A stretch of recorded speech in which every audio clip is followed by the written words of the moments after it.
अपने पाप को छुपाने नगरपालिका दबा रही आवाज, क्या लोकतंत्र की हत्या?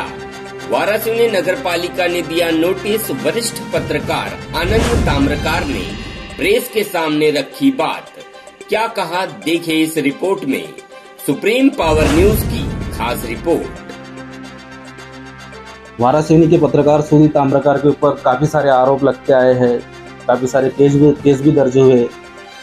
हम उनसे जान लेते कि क्या आपको आरोप लग रहे हैं, क्या ऐसी कौन सी तकलीफ आ रही है आपको कि एकदम बार बार आपको थाने में बुलाया जाता है, थाने जाते हो, लोग आपके ऊपर हावी होते हैं, ऐसा क्यों हो रहा है? और अभी जो केस लगा है वो क्या है? अभी जो केस लगा है, अभी बरसात का मौसम है तो इसके चलते जो पीएम आवास योजना के जो अंतर्गत जो मकान के जो काम चल रहे हैं अभी फिलहाल बंद है। तो उसके चलते जो नगर पालिका परिषद हम लोग कई मीटर ने एक्सपोज करते रहते हैं। नगर पालिका वारासिवनी में ऐसे कई मामले चल रहे हैं जहाँ सरकारी जमीन की अफरा तफरी चलती है, कई फर्जीवाड़े चलते हैं। श्रमिक योजना के नाम पे भी इतना कई फर्जीवाड़ा चलता है, तो उसको लेके क्या ये हाइपर हो गए हैं और उनको क्या लगता है कि जो भी है, मतलब आप शिकायत करते हो। हाँ। मतलब शिकायत किसकी करते हो? एक आम आदमी की, सरकारी आदमी की, या कोई अधिकारी की, या फिर नेता की? हम लोग नेता या अधिकारी की शिकायत नहीं करते। जो वहाँ पे जो स्थिति जो चलती है कि जो फर्जीवाड़ा चल रहा है नगर पालिका में, कि आप सरकारी जमीन की अफरा तफरी कर रहे हो, सरकारी जमीन की रजिस्ट्री कर रहे हो, ये सब चीज़ें गलत हैं। कि मतलब आपको ऐसा क्या लगता है कि वो गलत कर रहे हैं? मतलब आपका कुछ प्रूफ तो होगा? उसका प्रूफ ये है कि राजस्व अपना नगर पालिका की ज़मीन है, आप उसको किसी को भी हस्तांतरित करने से पहले उसका प्रोसेस रहता है। मगर यहाँ नगर पालिका वारासिवनी में ऐसा चल रहा है कि डायरेक्ट उस सरकारी जो राजस्व की जगह उसकी डायरेक्ट रजिस्ट्री कर रहे हैं, तो टोटल फर्जीवाड़ा है एक तरीके से। और देखा जाए तो ये वारासिवनी में करोड़ रुपए का फर्जीवाड़ा निकल सकता है सरकारी जमीन का।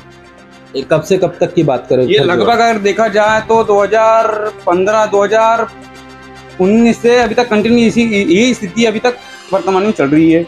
तो आपने शिकायत वगैरह तो किए होंगे कहीं? शिकायत करने के बाद भी सिर्फ नॉर्मली सिर्फ जांच चलता है, नोटिस का ही खेल चल रहा है। उसका कोई अधिकारी यहाँ पे कार्रवाई नहीं कर पा रहा है, जिसके चलते यहाँ के जो नेता जो पार्षदगण है, मतलब इसलिए आपको फंसा के फिर केस दर्ज कराते हैं। मतलब पत्रकार को अपनी बात रखना नहीं चाहिए, है ना? ऐसे ही हो रहा है। बस यही चल रहा है कि पत्रकार अगर कोई अपना सही मुद्दा अगर उठा रहा है, जनहित का अगर मुद्दा उठा रहा है, तो उसको दबाने के लिए झूठी शिकायत करना और सब करना यहाँ का एक रूटीन बन गया है। इससे पहले भी मेरे खिलाफ में कई शिकायतें हुई हैं, जिसमें आज भी हम लोग जमानत पे हैं, जिसमें मामला विचाराधीन है।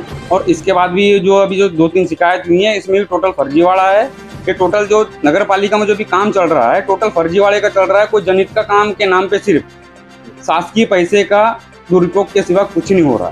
सुधीर जी, मैं आपसे पूछना चाहूँगा, आज तक अभी तक जब आप पत्रकारिता के क्षेत्र में आए थे, आपके ऊपर अभी तक कितने केस लगे, कितने केस विचाराधीन है?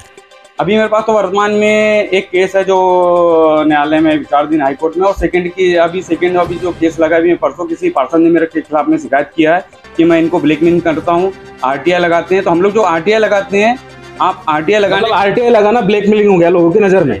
आरटीआई लगाना ब्लैकमेलिंग नहीं है। हम लोग आरटीआई लगाने के बाद आप रिकॉर्ड देख लें, जितनी भी आरटीआई हम लोग लगाते हैं, उस सब आरटीआई को लेके हम लोग खबर प्रकाशित करते हैं, वरिष्ठ अधिकारियों के संज्ञान में लाते हैं, उसी के बाद ही हम लोग खबर प्रकाशित करते हैं।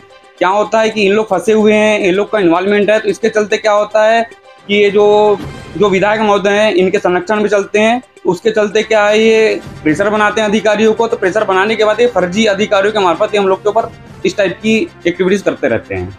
तो क्या लगता है आपको, ये कोई मामला और आगे जाएगा? मामला ऐसा है कि मामला गंभीर है, और जीनाइन चीजें ये सब बहुत यानी जो नगर पालिका क्षेत्र में चल रहा है वारासिवनी में, ये नहीं चलना चाहिए। और टोटल जो चल रहा है टोटल फर्जीवाड़ा चल रहा है ये। जब जैसे केस आपके ऊपर दायर होता है, थाने से फोन आता है, तो आपको डर नहीं लगता? अब डर नहीं, क्या जो भी है थाने में जो हमारे पास जो एविडेंस है आरटीआई के तहत, हम लोग उनको बाकायदा पूरा फेस करते हैं। जो आरटीआई के तहत हमको जानकारी आई है, उस जानकारी के आधार पर हम थाने में जाते हैं। ये जानकारी आई है, इस जानकारी की हमारे पास खबर लगी है, अधिकारी पर पुष्टि होती है, उसी के बाद ही हम लोग खबर लगाते हैं। तो जो भी है, तो इसमें कोई फॉल्ट ही नहीं है।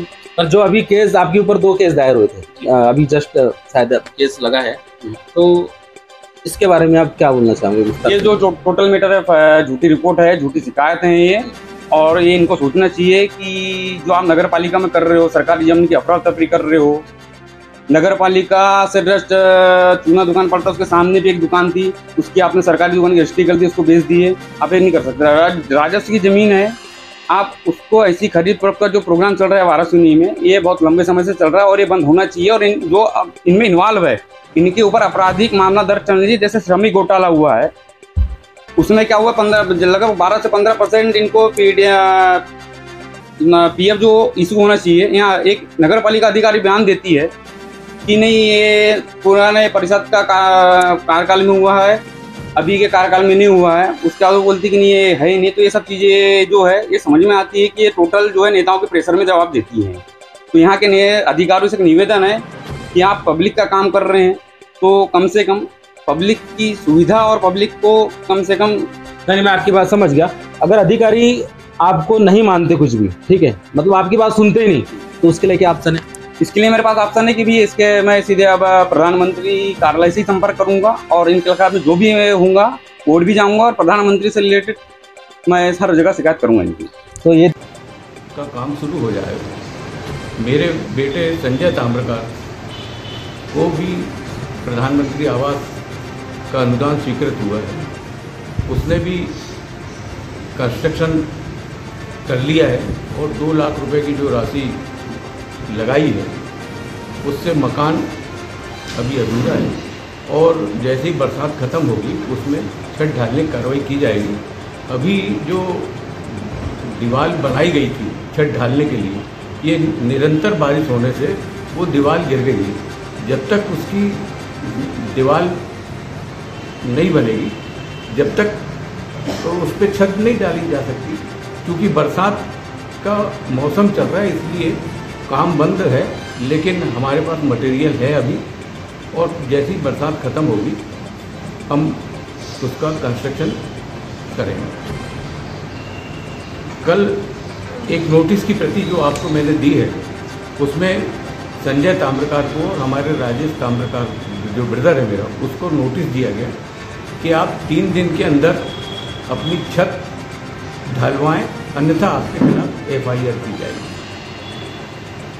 कायदे से जो नियम है कि जिनके खिलाफ आप एफआईआर करने जा रहे हो उसको पहले शोकाज नोटिस दिया जाना चाहिए, ताकि जिसको खिलाफ आप आरोप लगा रहे हो वो अपना पक्ष रख सके। ये नैसर्गिक सिद्धांत है। इन्होंने कोई शोकाज नोटिस नहीं दिया और डायरेक्ट एक नोटिस दे दिया कि क्यों ना आपके खिलाफ एफआईआर की जाए। हमारा ऐसा कहना है कि ये जो नगर पालिका की कार्रवाई है ये द्वेषपूर्ण कार्रवाई है, दुर्भावनापूर्वक कार्रवाई है।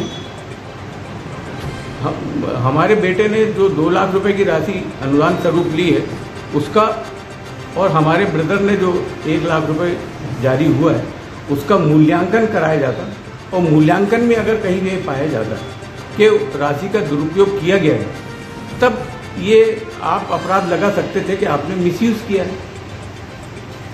लेकिन वो किए बिना कुछ पार्षदों के कहने पर इन्होंने तत्काल, अच्छा इन्होंने जो नोटिस इशू कराए हैं वो मेरे पास आए कि आप ये दोनों नोटिस ले लो। तो मैंने कहा जिनके नाम का नोटिस है आप उनको दीजिए नोटिस। तो वो घर गया, क्योंकि मेरा बेटा बालाघाट में व्यवसाय करता है, वो 8, साढ़े 8, 9 बजे के बीच में आता है। तो नोटिस शामिल कराने के लिए नगर पालिका कर्मचारी मेरे घर के सामने खड़ा रहा, जैसे कोई हम अपराधी। ये कौन सा तरीका है नगर पालिका?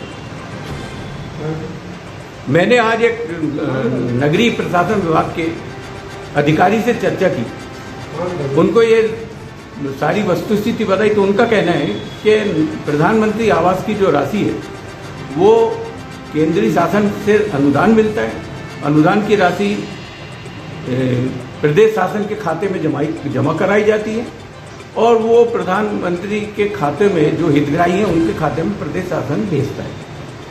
अगर अनुदान के दुरुपयोग के संबंध में अगर कोई शिकायत आती है तो सीएमओ नगर पालिका मतलब शहरी विकास प्राधिकरण जो कलेक्टर के अंडर में काम करता है उसको लिख के भेजेगी, और वहाँ से अधिकारी जांच करने आएगा।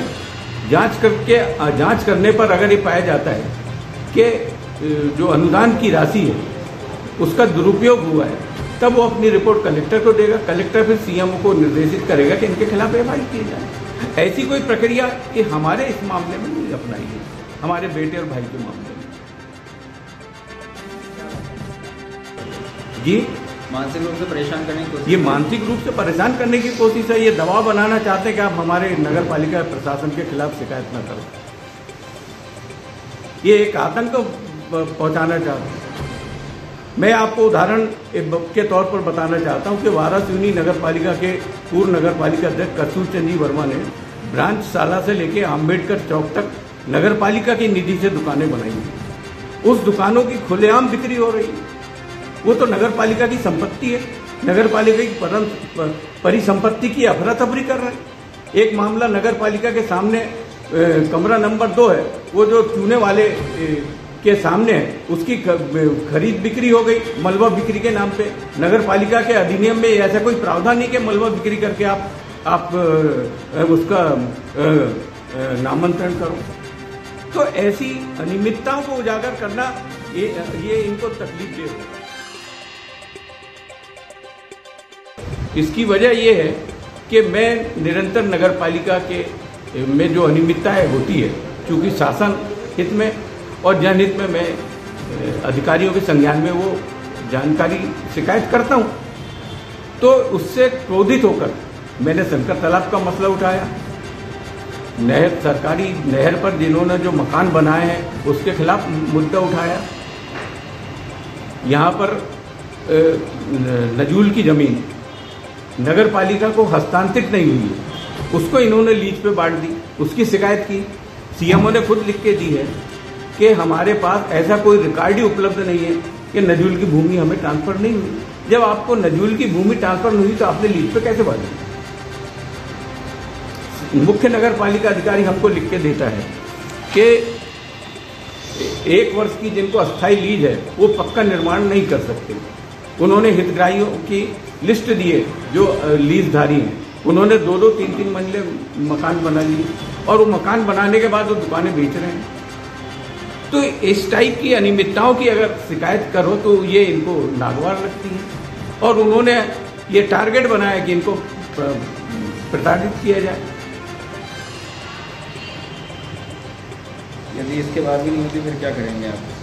हम जो इन्होंने नोटिस भेजा है उसका हम विधिवत जवाब देंगे और हम हाईकोर्ट जाकर ये जो नोटिस भेजा है इसका क्रियान्वयन रोकने के लिए हम स्टे ऑर्डर लाएंगे।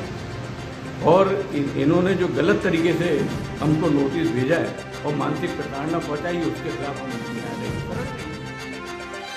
कैमरामैन राहुल लीलारे के साथ सुप्रीम पावर न्यूज़ के लिए दुर्गा प्रसाद बर्वे, नागपुर।